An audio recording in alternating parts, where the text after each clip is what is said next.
జగిత్యాల జిల్లా కేంద్రంలోని ICICI bank సమీపంలో గల ఒక ప్రైవేట్ పాఠశాలను ఎస్ఎస్సి పరీక్షా కేంద్రానికి కేటాయించారు. అయితే సెంటర్ నిర్వాహకులు నిబంధనలకు విరుద్ధంగా అభయాంజనేయ స్వామివారి దేవస్థాన సమీపంలోని శ్రీ చైతన్య జూనియర్ కళాశాలలో నిర్వహిస్తున్నారు. ఈ తతంగం గత కొద్ది రోజులుగా కొనసాగుతున్నట్లు సమాచారం. కాగా సోమవారం విషయం బయటికి పొక్కడంతో అధికారులు ఒక్కసారిగా అప్రమత్తమయ్యారు. అర్బన్ ఎంఈఓ పరీక్షా కేంద్రాన్ని విజిట్ చేసి విద్యార్థుల సౌకర్యార్థం సెంటర్ మార్చినట్లు సమాధానమిచ్చినట్లు తెలిసింది.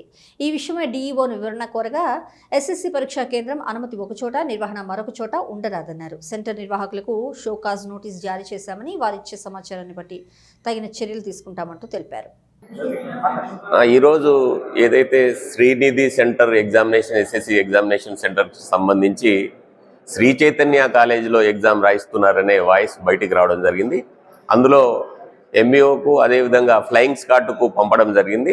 అది విత్ ఇన్ ద ప్రిమిసెస్ ఏ బ్లాక్లో శ్రీనిధి, బి బ్లాక్లో శ్రీ చైతన్య జూనియర్ కాలేజ్ నడుస్తుంది. పిల్లల ఎగ్జామినేషన్ కన్వీనియంట్ కోసము కాలేజ్లో ఎగ్జామినేషన్ కండక్ట్ చేస్తున్నారని చెప్పడం జరిగింది. మనం విత్ ఇన్ ద ఆ ప్రిమిసెస్ కూడా ఒకటే ప్రిమిసెస్లో ఉన్నదనే ఉద్దేశంతో కాలేజీలో పెట్టామని చెప్పడం జరిగింది. దానికి సంబంధించి వాళ్ళకు షోకాజ్ నోటీస్ ఆల్రెడీ ఈరోజు ఇష్యూ చేసినాం. వాళ్ళు రిప్లై ఇచ్చిన తర్వాత తదుపరి చర్యల కోసం యాక్షన్ తీసుకుంటాం.